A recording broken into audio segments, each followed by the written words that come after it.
This is why Judas gives Jesus the kiss of death, because Judas represents Scorpio. And Scorpio gives the God's Son, the light of the world, the kiss of death. And now he's going to die in Capricorn. He's going to die and go all the way down. But what's interesting about this is that the sun goes all the way down south until it hits what is called the winter solstice.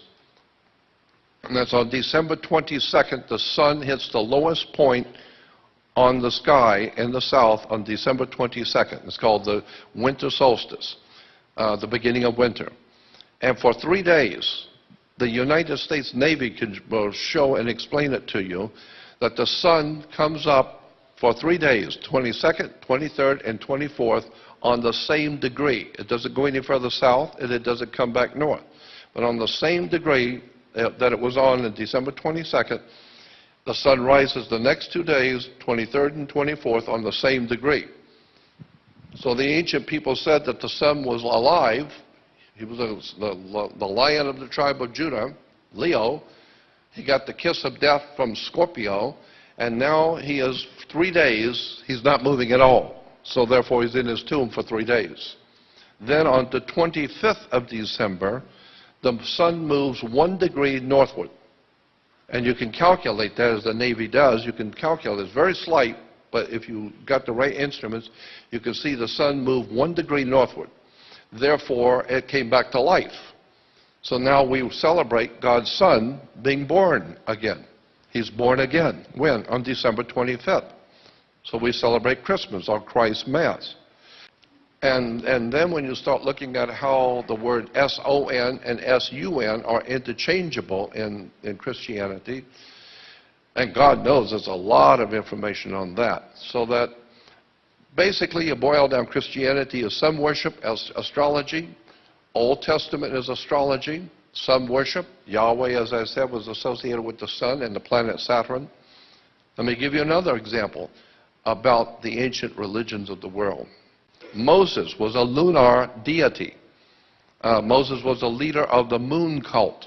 This is why in all the paintings and sculpturings in Europe, you will always see Moses wearing horns. You ever seen that?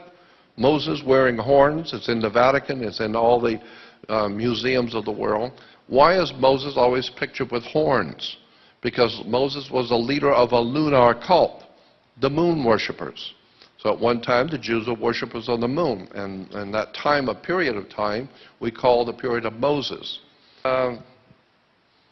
In Arabia, there's a high mountain range in Arabia, and at night, from the Egyptian side, the moon comes up in the east, and it comes up from a mountain range. And so the ancient peoples believed that the moon was a god, and it lived in the mountain.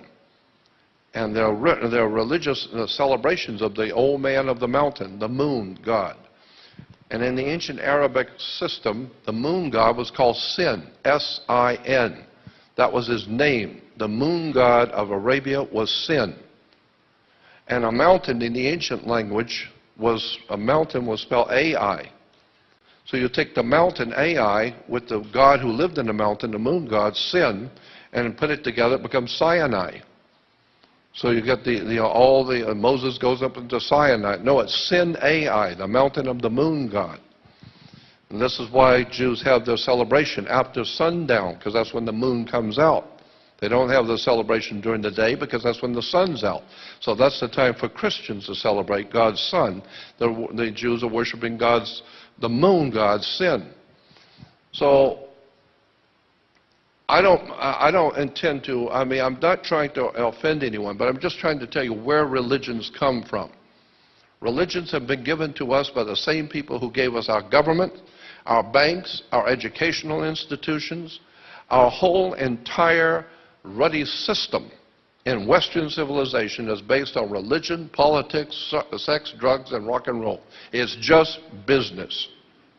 It's just money. It's just to control the people. And if you think it's crazy when I say sex, you have no idea in the world how sex plays a part in everything. The very fact that a man wears a black robe, that's a feminine dress. And God, there's so much you could talk about with the subject of sex in religion. The whole thing is based on sex. The cross is a sexual symbol. Even in Egypt, the Egyptian obelisk is like the Washington Monument, for instance. The Washington Monument is an Egyptian obelisk. An obelisk represented a male phallic in the erection. And the male phallic is connected to the female ovaries. It's called the Oval Office.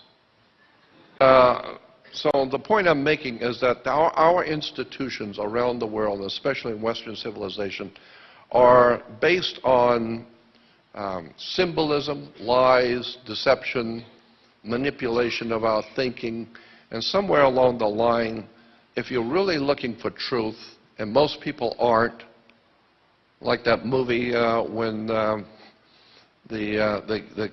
who was it? Tom.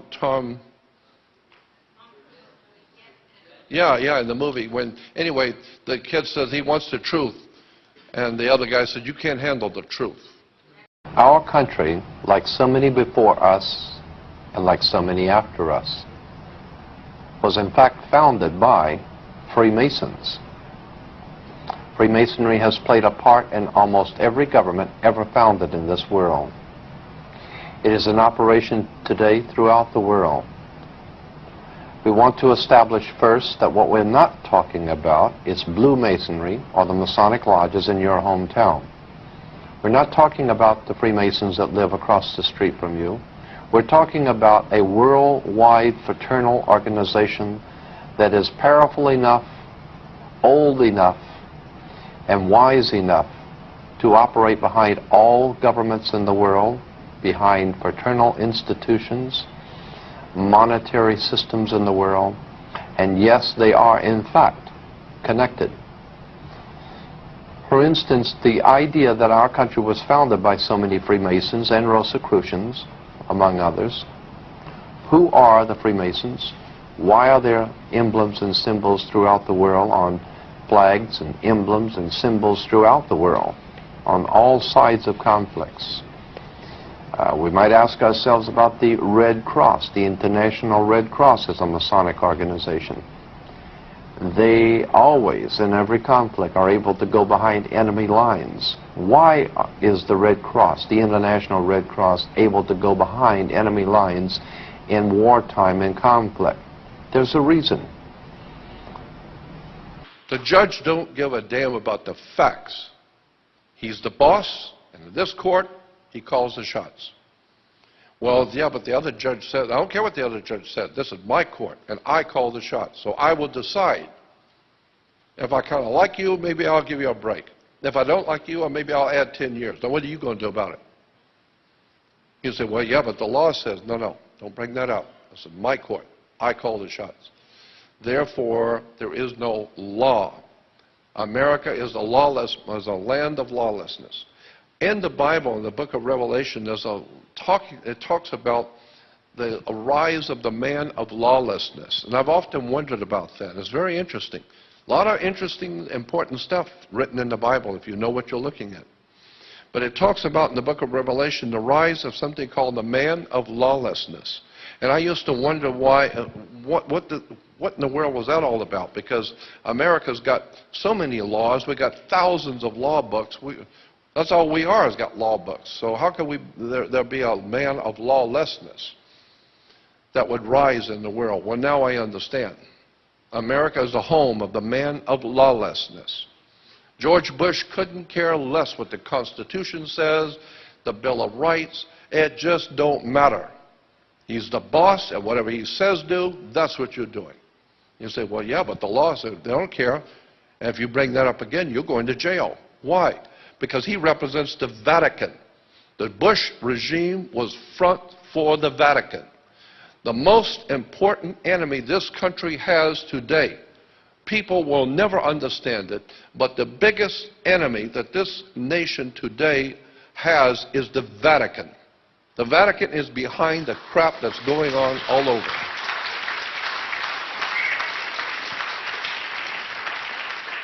What do you think the founding fathers, whatever we call them, the founding fathers, where did they come from? The people who founded this country, they came from Europe. Well, 2,500 years, Rome, under the Caesars of Rome, and then after the fall of the Caesars in the 4th century, and with the coming of the Vatican in the 5th century, all of Europe has been dominated for over 2,500 years by Rome. And Europe has dominated the world for 2,500 years.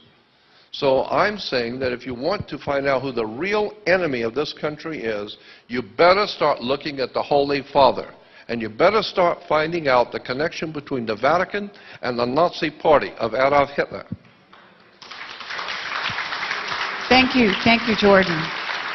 I'm sorry, we have very limited time, so we have to let David Wilcock come on stage now. And I'm just getting warmed up. I know you are, and God bless you.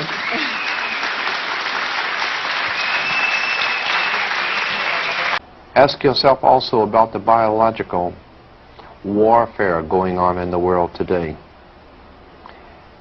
AIDS coming from out of nowhere into the homosexual community. What are homosexuals doing today that they didn't do 6,000 years ago? And why is it we all of a sudden in 1980s have AIDS? Is there any connection between AIDS and the Legionnaire's disease and biological experimentation going on with the CIA, the USIA, the NSA, and all the other government agencies that you don't know anything about? Is it possible that there could be some sort of a biological experiments going on, some of them going awry, some of them purposely allowed to go awry to see how far they will go? Is there any kind of a rhyme or reason for the things that are happening today? Keep in mind, too, that what your government pays for, it gets. If you are paid to do something for the government, they will extract from you exactly what they have paid for. When we understand that, then we look at universities and schools, government-financed institutions of education, and see the kind of students and the kind of education that's being turned out by these government-financed schools. Logic will tell you that if what is being turned out in those schools was not in accord with what the state and the federal government wanted, then it would change it. The bottom line is that the government is getting what they have ordered. They're getting what they have paid for. They do not want your children to be educated. They do not want you to think too much. That is why our country and our world has become so proliferated with entertainments, mass media, game shows, television shows, amusement parks, drugs, alcohol, and every kind of entertainment to keep the human mind entertained, so that you don't get in the way of important people by doing too much thinking. You had better wake up and understand that there are people who are guiding your life and you don't even know it. And all American citizens, I think, have suspected something like this is going on. But we're all too busy trying to stay alive and live our lives. And after all, what can one person do about it? One person can do nothing. But a nation educated can do much.